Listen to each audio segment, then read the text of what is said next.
Greetings and welcome to 2014 Director's Commentary. This is the final episode and it's going to be covering episodes 11 and 12 of the series. Here we have the Cousteau looking through some chests before he leaves the clone chamber and goes into the sanctuary. And I'll be commenting on this part again in just a moment. This is where the series gets pretty fast in terms of all the stuff that happens. So I am going to do my best to try to keep up with what is on screen. Here we have the last of the dissolving doors. He's going to hit the elevator, and boom, he is in the shuttle bay underwater, and he is immediately under attack by fireballs coming from mechs and by blazes. I filmed this approach here, I think 4 or 5 times before I got one that was decent. I should also mention this entire shuttle bay was built by Jahzzar and Ghost Vortex, so I am eternally grateful. I think it turned out amazing, and I didn't give them very much direction in what I wanted. Notice that the Cousteau takes the path to the left of the mechs, and then I purposely took the opposite path to the right later with the clone, which you'll see in a bit. Same issue here that I had in the cloning chamber. I really wanted more combat, and the mobs were sticking to the different vehicles and mechs, and they didn't really come after me too much until I actually antagonized them. But I think this turned out well. You get a sense from the way that the character is being played that he's nervous and he's very tense, that he's got to fight his way through this vast hangar. The hangar is actually quite large, and it was not built underwater. I had to add all the water in the ocean, or sink it in the ocean with mtadder. And also, this is probably, through this sequence here is really where I was the most worried that I might accidentally die. This is a cool little bit that I added in here, these automated shooters, and when he busts them open, he's basically unwittingly leaving some weapons on the ground there, which will come into play later. The blue bot shuttle that he's going to run over to in a second was not part of Jahzzar's build. They didn't actually know where this was going in the series. I asked them to build this, I think, when I was filming episode 3, so this is weeks or months before I needed it. And I just needed a little shuttle, so I just added one in on my own, but I left the big shuttle there because I thought it looked so very cool. So fighting my way over to it, I was happy to see that there was a bunch of stuff up on the top, and this sequence here was probably my most fulfilling combat. Actually, I'd say second most fulfilling, because the first was when I accidentally fell under the hole in the outpost way back in an earlier episode. But here I've got bots dropping off the top of the ship coming at me. I'm trying to figure out how the heck am I going to get into that thing in real life, even as the character is trying to figure out the same thing. And also forgetting how many arrows or laser energy bolts I had at this point was kind of a fun challenge. And I'm thinking, oh my goodness, if a creeper drops and blows open the side of that ship, I'm going to have to redo this whole scene, because this is all one big long take. That's one of the joys of first-person storytelling, that it's much easier to do long takes than it is if you are in a third-person mode. Here, those silly bats were annoying the heck out of me, and I was just hoping there weren't going to be any mobs on the inside. And of course, there was one. There's a little gap above the door that I noticed that if this was a real shuttle, all the air would be sucked right out when you got into orbit. But you know what? It all worked out fine. There's Bit. Hey, Bit. So this is a different Bit, because this is now a purple shuttle. The clone was in, the bot was in a red shuttle, if you remember. And speaking of the bot, there's those awesome tractor beam special effects again. This is sort of him on his journey to 2015. On the left there you can see the photon torpedo. That's actually modeled after Spock's coffin and the Genesis device from Search for Spock or Wrath of Khan. I thought that would be a cool looking photon torpedo. And of course the bot doesn't know that he's carrying the photon torpedo that's going to kill him, but he can't get the decryption algorithm to work, so he sends it down to the sanctuary for some computing power. Here's the Cousteau starting to launch the shuttle, starting to power up the engines and get ready to take off, and Bit is telling him that currently the shuttle is being towed, and of course the Cousteau thinks that it's being towed to 2014, so he's like, let's blow the sucker up. But of course it's not, it's being towed to 2015. And so the bot basically, there's the decryption algorithm there, and once the sanctuary decrypts it, it's able to wake up that clone that was initiated by the other clone, yet another rsmalec clone. And this clone has all of the memories because the decryption algorithm worked. So I put this scene in, and here you didn't see this memory right here back in the cloning chamber when the clone died. That was filmed especially for this part, and it turned out beautifully. Once again, we have another walk through the cloning chamber, and I don't know if I mentioned this before, but I've envisioned this walk in a giant cloning chamber since I made my Minecraft Mars mission map in 2011, and this is kind of modeled off of a scene from the movie V, or the made-for-TV series V, where one of the characters enters the mothership and just sees all of the humans being stored as food in this giant curving chamber. Believe it or not, I made it through here with only one take and my fisticuffs. One thing that you can see, sort of a blooper, minor blooper, is that he's level 24 at this point, but that's okay. That turned out to be not a big deal.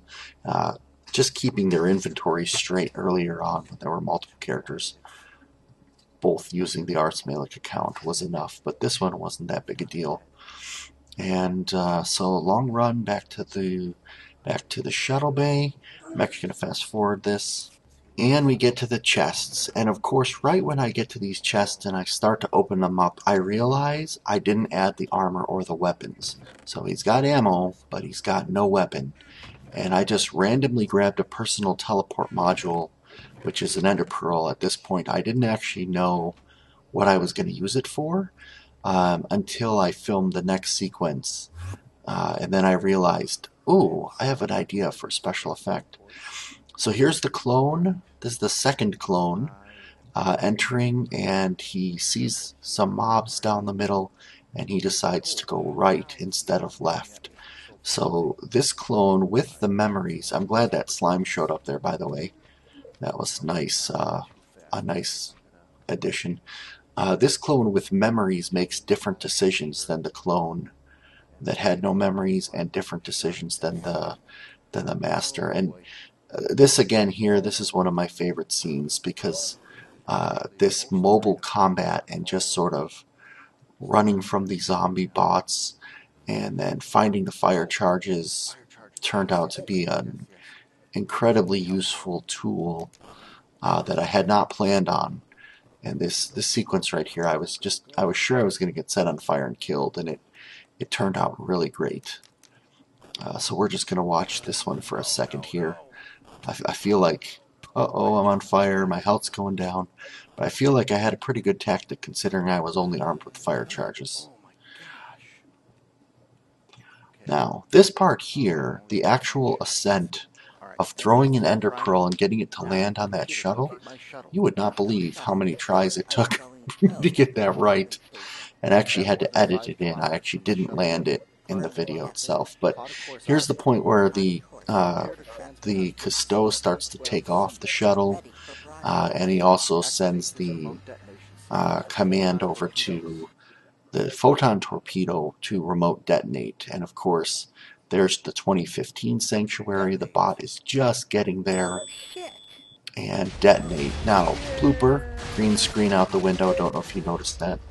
I hope you noticed the bot falling out the bottom of the shuttle there, although it'll be a lot clearer later.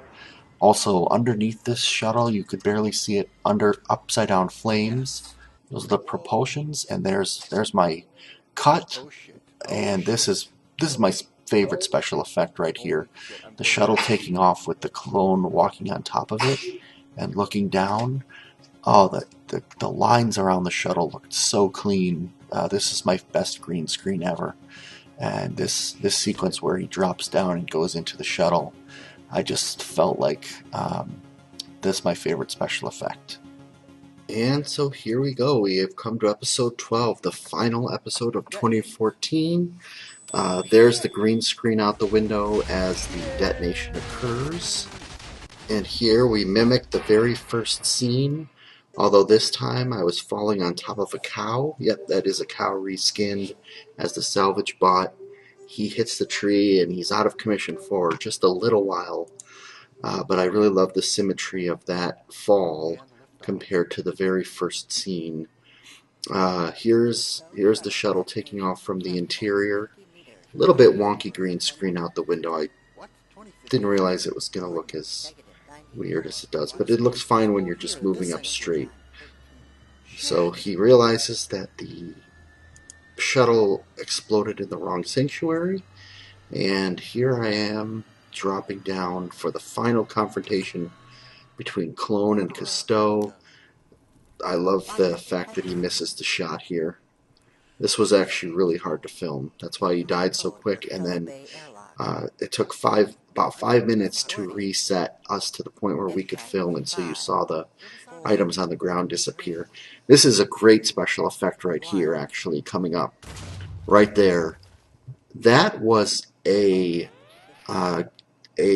giant zombie whose head was changed to look like the shuttle riding on top of a firework going up, and I filmed it from about 10 different angles, and that looked the best. It happens really fast, but I'm really happy with it. Also happy with the sparks coming off the bottom of the shuttle as it too is now damaged and heading to 2015. Crashes into the dome, and we have one more fall that you don't see there. Just happened off camera. And there is the clone, the second clone, lying damaged, black-eyed, and bloody amongst the ruins of the shuttle. The salvage bot, comes up, suctions himself into the clone as a human exoskeleton. And there's a nice little Star Wars reference about smelling bad on the outside. So we now have a new life form. It is the clone/bot, and he has all of the memories of all of his predecessor clones and predecessor Cousteau. And so this new life form, I don't know, maybe he'll be back in a new series at some point soon. You never know. But I wanted to recap some of my favorite moments, some of the chilling victories and chilling defeats in the series. Of course, Zmi's beautiful song is playing underneath all of this. It's called Fall In. Falling Again, that was one of the repetitive themes in this series, was the concept of falls, tying everything together. And I get a little bit sad when I see this part and just think back to all the work that went into this series. So I'm just going to be quiet and let you enjoy it for a moment.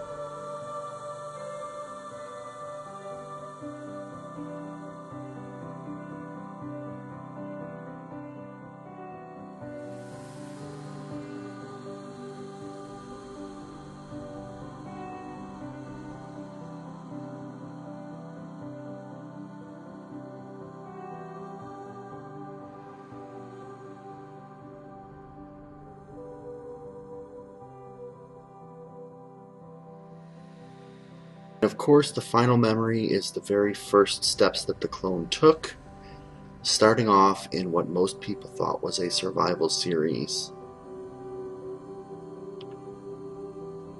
And then you see the new life form, and that is it. That is mostly the end of 2014. There is one more scene after the credits.